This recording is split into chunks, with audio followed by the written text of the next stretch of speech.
Smurfing. Smurfing adalah teknik pencucian uang dengan cara memecah uang haram dalam jumlah besar menjadi setoran-setoran kecil agar tidak terdeteksi oleh sistem perbankan. Misalnya, pelaku punya 10 miliar rupiah dari hasil kejahatan. Daripada langsung disetor sekaligus, yang pasti bikin curiga, uang itu dibagi jadi ratusan setoran kecil, masing-masing di bawah 100 juta rupiah. Setoran dilakukan ke berbagai rekening bank di hari berbeda, bahkan pakai identitas orang lain. Orang-orang yang bantu setor ini disebut Smurf. Di Indonesia, transaksi tunai di atas 100 juta rupiah wajib dilaporkan ke PPATK.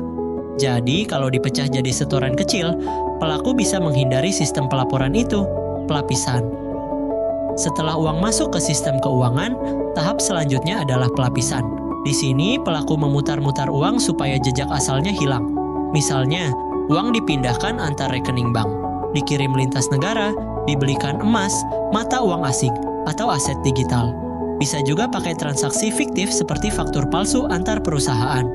Tujuan akhirnya adalah bikin rantai transaksi yang rumit dan membingungkan, agar penyidik kesulitan membuktikan asal-usul dana. Integrasi. Kalau sudah melalui pelapisan, uang haram itu dimasukkan kembali ke ekonomi formal. Ini disebut tahap integrasi. Misalnya, uangnya dipakai untuk beli rumah mewah di Jakarta, buka usaha kafe, atau mengklaim sebagai pendapatan bisnis. Karena sudah dicuci lewat transaksi legal, uangnya jadi kelihatan sah. Uang hasil korupsi, suap, atau narkoba jadi tampak seperti hasil kerja keras. Di titik ini, pelaku bisa menggunakan uang tanpa menimbulkan kecurigaan. Bisnis transaksi tunai. Salah satu cara mencuci uang yang paling sering dipakai di Indonesia adalah lewat bisnis yang transaksinya dominan tunai, seperti restoran, tempat karaoke, toko oleh-oleh, atau tempat hiburan malam. Misalnya, sebuah warung kopi kecil di pinggir jalan sebenarnya cuma dapat omzet 2 juta rupiah sehari. Tapi di laporan keuangannya ditulis 5 juta rupiah. Selisih 3 juta rupiah itu diselipkan dari uang haram, misalnya hasil korupsi atau jual narkoba. Secara tampilan, bisnisnya sah. Ada toko, ada karyawan, bayar pajak, bahkan lapor ke dinas. Tapi sebenarnya, itu cuma kedok buat nyerap uang kotor dan masukin ke sistem perbankan sebagai uang legal. Yang bikin susah diungkap, usaha kayak gini kelihatan normal, nggak akan mencurigakan kalau rame pas akhir pekan atau tiba-tiba laris manis saat libur panjang. Tapi ada juga usaha yang sepi terus, tapi tetap jalan bertahun-tahun. Karena tujuannya bukan cari untung dari jualan, tapi dari pencucian. Pencucian berbasis perdagangan. Metode ini kelihatannya sah banget karena ngelibatin aktivitas ekspor-impor. Tapi sebenarnya cuma trik buat mindahin uang kotor lintas negara. Caranya, manipulasi nilai barang di dokumen. Contohnya, sebuah perusahaan impor di Indonesia mengklaim beli 10.000 tas branded dari luar negeri senilai 5 miliar rupiah. Padahal, barang yang dikirim mungkin cuma 1.000 tas KW, atau bahkan kontainernya kosong. Tapi karena di invoice ditulis lengkap dan sesuai prosedur, uang 5 miliar rupiah itu tetap bisa ditransfer ke luar negeri. Karena dengan faktur itu, transfer lintas negara jadi sah secara dokumen.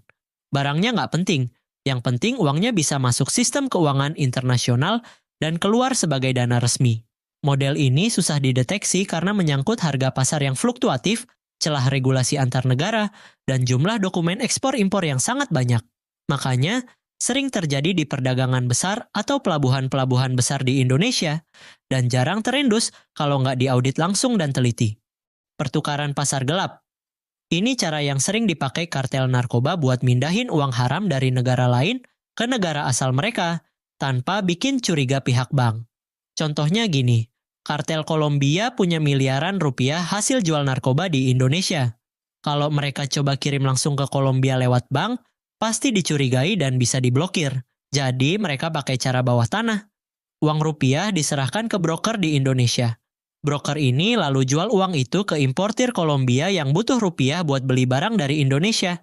Sebagai gantinya, importir bayar ke broker di Kolombia pakai peso yang bersih dan legal. Hasil akhirnya, kartel dapat peso bersih di Kolombia, importir dapat rupiah buat belanja barang. Semua ini tanpa transfer bank internasional. Lalu agar semua ini kelihatan legal, importir pakai rupiah tadi buat beli barang-barang resmi seperti elektronik. Barang ini nantinya akan dikirim ke Kolombia, supaya kelihatannya cuma ekspor biasa, padahal aslinya lagi nyuci uang. Dari luar, semua proses ini tampak sah. Tapi sebenarnya, uang narkoba baru aja berhasil disamarkan lewat jalur perdagangan. Properti. Properti jadi salah satu cara paling populer buat nyuci uang. Soalnya, transaksi jual beli rumah atau tanah wajar melibatkan jumlah besar, jadi nggak langsung kelihatan mencurigakan. Contohnya, pelaku beli apartemen mewah seharga 5 miliar rupiah pakai uang haram. Tapi pembeli itu bukan atas nama pribadi, melainkan atas nama perusahaan cangkang.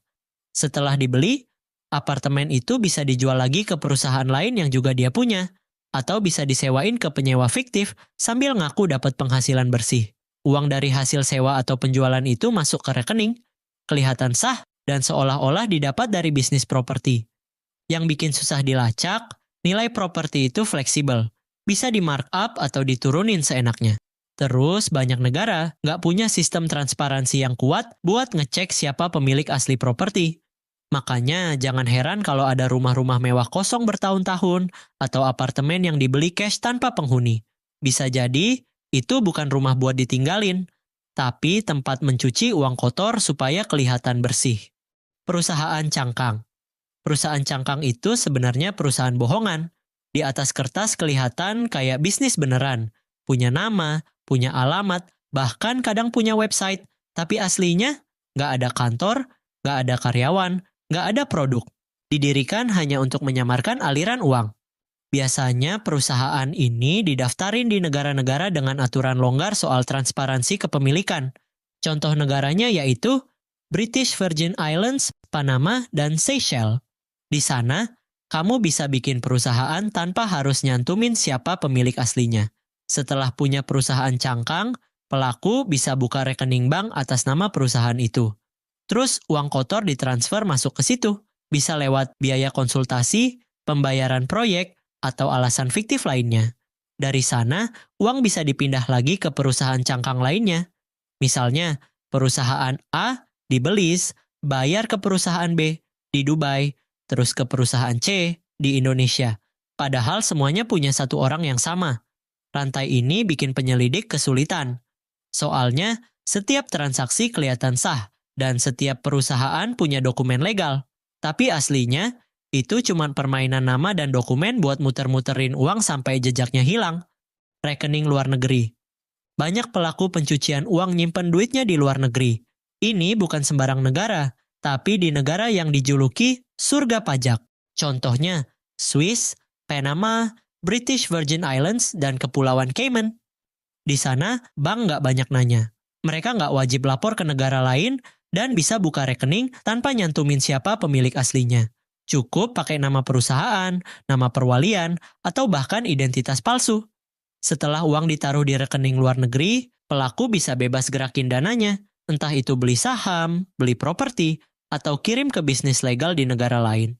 Semuanya kelihatan sah karena yang tercatat bukan nama orangnya, tapi nama perusahaan atau nama badan hukum lain yang mereka kontrol.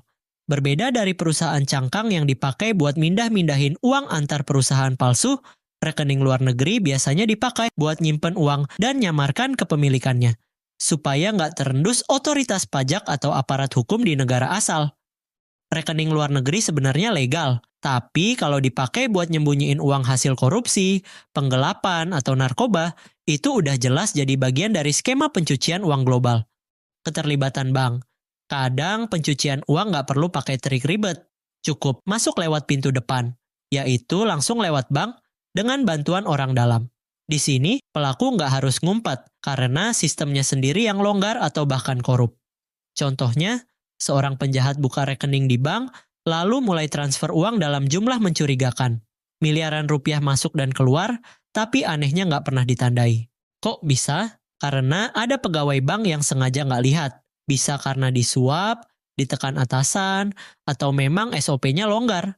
Kadang, ini juga melibatkan bank besar yang udah punya reputasi. Tapi mereka tetap bisa pura-pura nggak tahu asal-usul uangnya, selama kliennya pakai jas mahal dan ngaku punya bisnis sah. Apalagi kalau nasabahnya masuk kategori nasabah prioritas atau punya pengaruh politik.